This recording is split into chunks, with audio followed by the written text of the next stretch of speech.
Hello and welcome to Vital Science. Today we're talking about something that isn't always front of mind but has a massive impact on everything we do.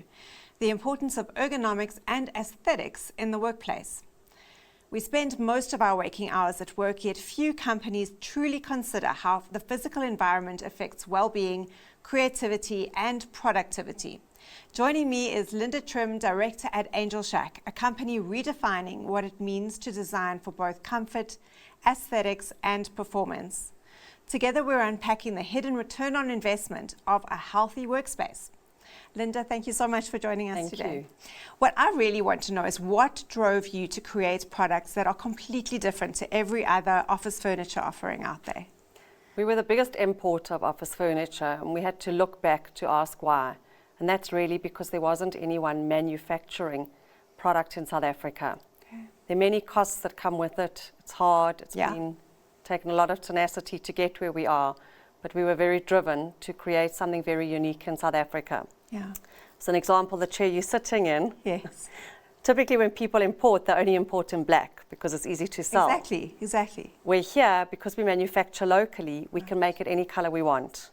Right. Which is wonderful for companies because the way we work and very much what influences our emotions and confidence, etc. at the office is stuff like color. You don't just want black everywhere. Exactly, and I don't think people really realize how it affects the mood, it affects your wanting to come to work and spend time in an environment that is beautiful. So, where's your background? Where did you start and how did you get into this space of creating beautiful environments for people? So it was really all very serendipitous, that I studied psychology and ended up doing workspace design, but very much on the strategic side. And with my late business partner, we opened a number of companies in the workspace setting. And one of our real big babies was Angel Shack because of the need for this in South Africa. And despite the happiness that it also brings people in the office, we worked out for every desk we made, it also gives someone a job for 2 days. Exactly, so you're reinvesting back into the economy and very much jobs. So. Yeah,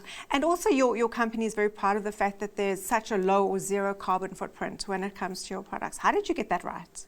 So because everything is manufactured locally, and what people don't realize is to make a chair like we're sitting in probably takes 2 to 3 years. Right. It's got design work, it's got research and development. The tools that it's made in weigh 100 tons or so. Right. They're enormous. The investment is incredible. So that was important for us to get that part right. How do you change the mindset in organizations where they think that good furniture and beautiful settings are just expensive nice to haves rather than really important for the psychological health and well-being of their employees, of themselves? You know, Nicci, very much what you talk about today is holistic living. Right. We're measuring how we walk, how we sleep, how we eat, how we do everything. But as you said, we spend 8 hours a day or more in the workplace. And that should be the happiest space for people. And the problem in the workspace, it's very hard to measure. But if I sit badly in my chair and I'm uncomfortable, unconsciously I've had a bad day, but I don't know what it is. Exactly.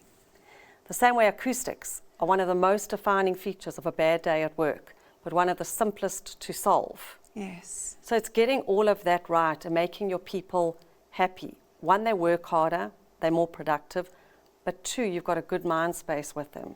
Yeah, you don't think of things like, you would think about comfort, sitting at a desk and having a backache or a neck ache as would give me a bad day. But acoustics is such an interesting topic. How do you tackle that from a fittings and furnishings point of view? So obviously you've got the building and the fit out where acoustics are important, but acoustics sound bounces. So when you can put softening surfaces like dividers or fabric screens, fabric carpets, all of that start to absorb sound. So the wonderful thing with furniture is you don't have to change your fit out. You can just add pieces in between that are completely flexible. And you can move them around as you need to. Yeah. So to test the theory, where do companies start? Even if they don't have a massive budget for a complete overhaul, what are the things that they can do, the simple things, to just start building up a better working environment? Well, I think it's going in and really understanding from them what they've got and what can be implemented easily. For instance, it might be a new chair for everybody. It might just be putting some screen dividers in between. And the beautiful thing with furniture is it is modular. You can keep adding. Right.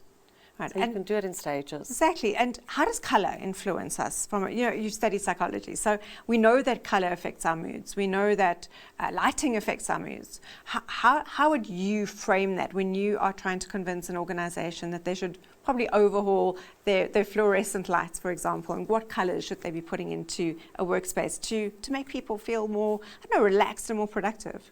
So color is huge, and the thing with designing or creating workspaces is everyone is different. Right.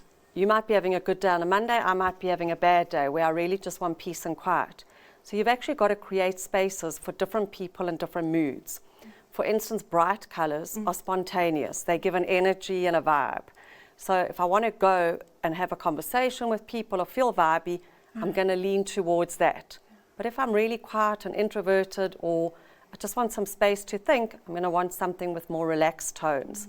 So you need to have a mixture in an office to provide different spaces for different people. So it sounds to me like you want to create different environments depending on what you want to create in that space. So a boardroom might have brighter colors if you want people to be up and energized and sort of contributing to a meeting, where there would be chill spaces where you'd have more muted colors and tones. Very much so. And then people can pick and choose how and where they want to work based on that day, what the work is they want to do. How does scent play into this? Yeah, people have very different views on scent, and it's also become a bigger thing at the moment because some people are saying, scent's also putting chemicals and that into the air. So everyone is different, and some people love the scent, some don't, but air is a huge part of the office, and very, very few offices today actually have windows that are open. Yeah, I was just about to say natural light must play a massive role in our psychological well-being as well. Huge. Yeah. So where would a company start? How do they get hold of you? So they can contact us at angelshack.co.za, or my email address is linda@angelshack.co.za. Either if they wanted to buy furniture directly, they could buy it from us. Otherwise, they could also work through a design company that they were working through if they were to be redesigning their whole office space. Okay, Linda, thank you so much for joining us today. Thanks, Nicci. Thank you. It's clear that a workspace isn't just where business happens. It's part of what makes business work. Healthy design isn't a luxury. It's a strategic choice that drives engagement, fuels innovation, and builds long-term success. A big thank you to Angel Shack, our set sponsor, for helping us bring these conversations to life. Thank you for joining us, and until next time, take care and stay well.